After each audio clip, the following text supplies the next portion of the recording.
you invite less than 10, how many recruits are you going to get that week? So by you inviting 5, 6, 7, or 8 people on a weekly basis is the same exact thing as taking your entire life savings, going down to the craps table and throwing the dice. That's what you're doing with your life by inviting 8 or 9 people every week. Do you all understand that? Yeah.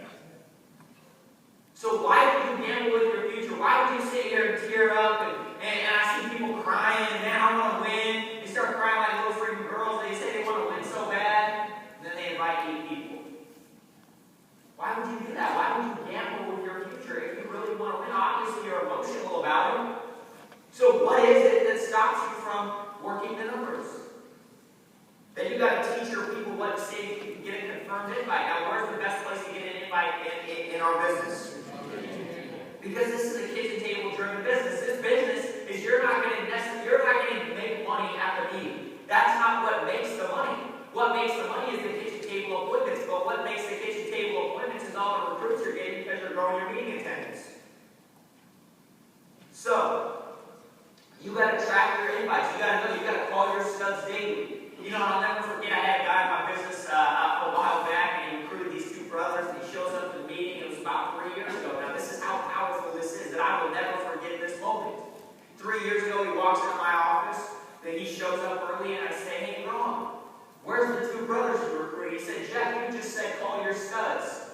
I said, "Well, if you ain't got no studs, you need to call everybody on your team." Right? See, some of you have no studs on your team yet, which means you need to call who? Everybody. You got to text message constantly. You got to build competition by sending out top people in the base shop with invites.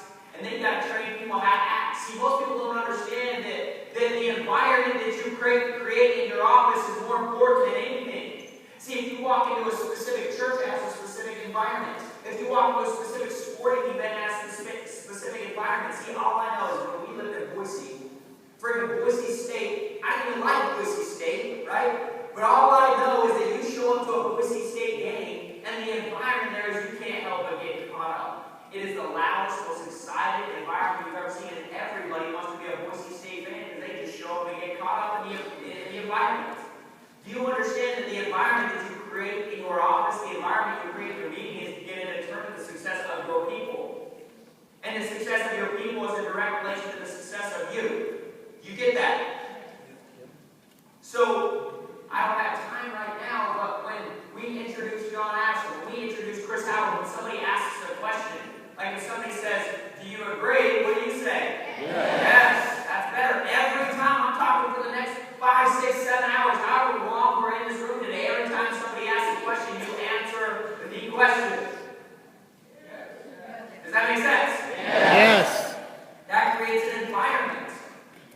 That tells people, hey, I'm listening, I'm paying attention. The reason why you're supposed to take notes, like Will says, at least you're showing people around you that you're somewhat serious about this business. See, you can't influence a sporting event no matter how loud you cheer, but you can influence this environment, which changes lives. And I just don't think sometimes you guys realize, some people go, "Oh, well, my ego, well, I don't want to stand up and clap, I don't want to cheer, I don't want to be excited." Well, that's just because you have an ego. But you're okay doing it if everybody else is doing it. But eventually, sometimes you got to be the first one. You got to be the one that leads. You got to be the one that starts to make something happen. Whether it's growing meeting attendance, or it's creating an environment in the room. Now, sometimes might it be uncomfortable? Yeah. But see, the only reason it's uncomfortable for you is because you care what other people think about you. So, how do you get an invite? It's simple. You ask somebody, "Is there anything you can't get out of?" Why do I say? Well, most people I say, "Hey, what do you got going on Thursday night?" I don't care what you got going on. I want to know, can you get out of it? I don't care if you're working. I don't care if you got a wedding you're standing in. I don't care if you're supposed to be. It doesn't matter to me what you're supposed to do. I want to know, can you get out of it? Because some of you guys say, "Hey," you ask them, "Hey, what do you got going on Thursday night?" You go, "Oh, I work." You go, "Oh, crap." Right? But if you say, "Hey, is there anything you can't get out of next Thursday night?" And they go, "No, maybe they got to work," and they go, "I get out of it if it's important enough." Yes or no? Yes.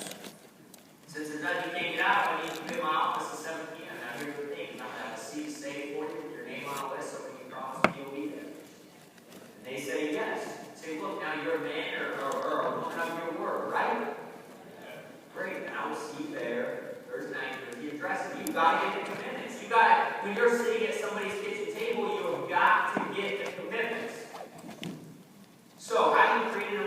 chapter 1, the first part about creating a winning environment is passion. You know, Mark Cuban did such a great blog. For those of you who know Mark Cuban, he's a billionaire. He owns the Dallas Mavericks. He did such a great blog one time about passion. That a lot of people, he says, let me tell you something. Now, Mark Cuban is a billionaire. He owns the Dallas Mavericks, who won the championship the year before last. And he said, a lot of teachers will tell you, follow your passion.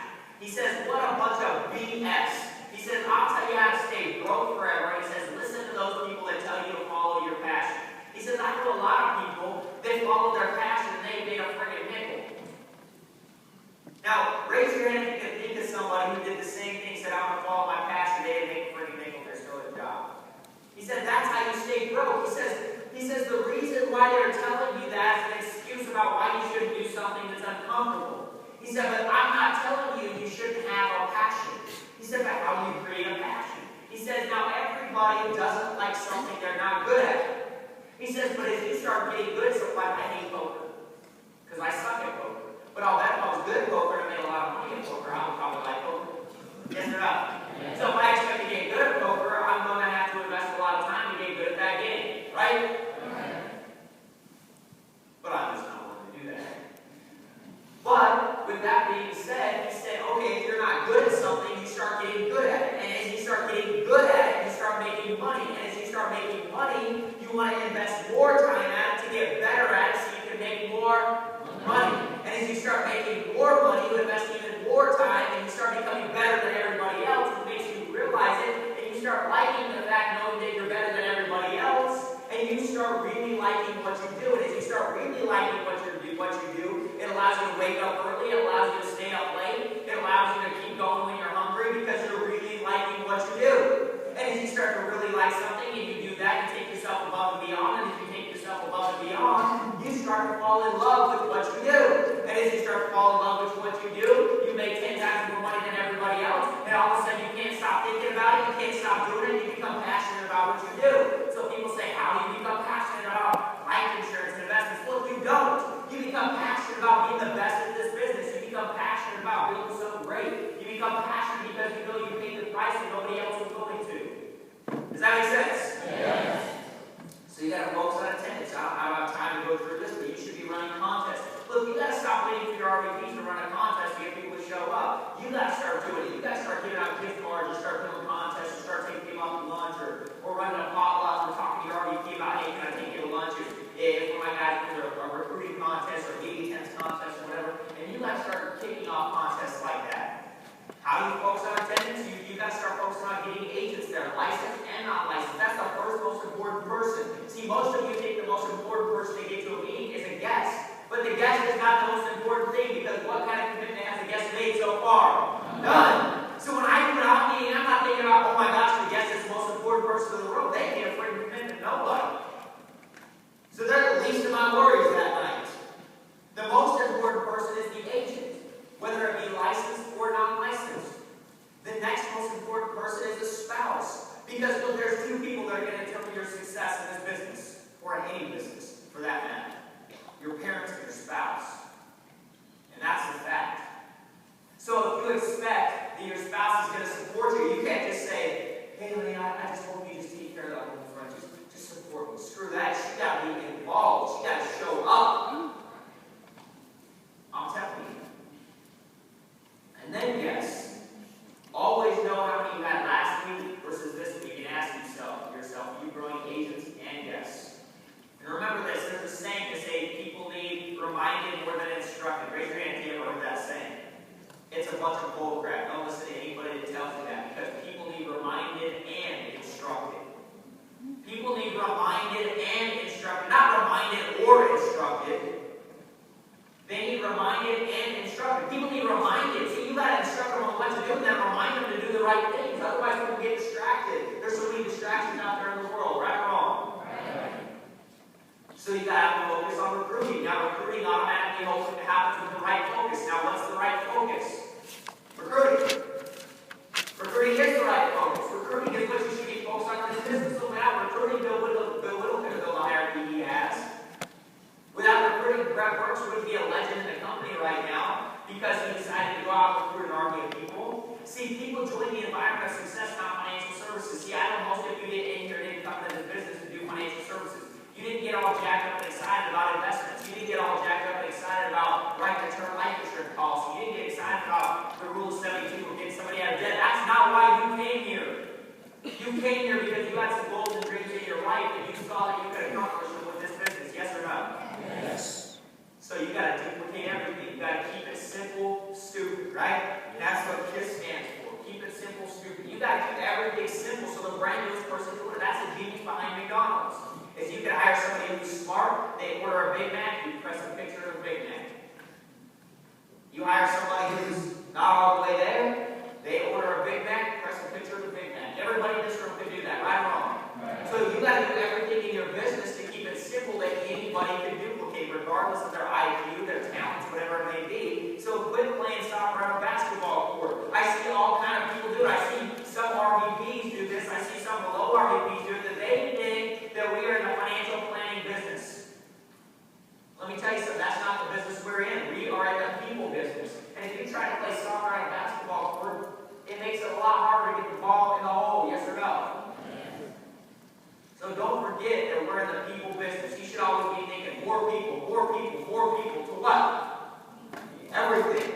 It don't matter if it's a conference call, a retreat, a meeting, kitchen tables, PFSU. It doesn't matter what it is. We're in the people business. You should be trying to get more people to everything. John asked the other day on PFN, he said a great thing. He said, you got to be a great crowd gathering. And it's true.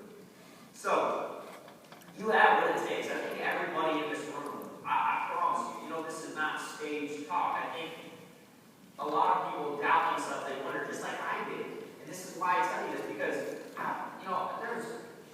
I know there's Jeff Rogers, one of my best friends from high school. I don't know where he is here today. Where's Jeff? I went to high school with him, so he's back there. He called me on it, but I'll tell you, I was not an extroverted guy. I was not a social butterfly. In fact, I was an honorary strict guy you never met. I didn't want to talk to people. I didn't come here going, oh my gosh, I love talking to people. Oh my gosh, I can't wait to go talk to everybody and tell them how great the world's going to be and be the happiest, most exciting guy in the world. That just wasn't me. And so when I came to Pray America, I think God has a sense of humor. He put me here because it was the most uncomfortable thing in the world for me was to talk to people I didn't know. Was to go across the kitchen table at night when I really didn't want to be there. Was to be happy, positive, and excited. Really, I didn't have anything to be positive and excited and happy about. But I had to put my game face on and I had to get uncomfortable. So I'm here to tell you that you have what it takes. But isn't it amazing that people lose everything chasing nothing? See, people lose everything chasing nothing.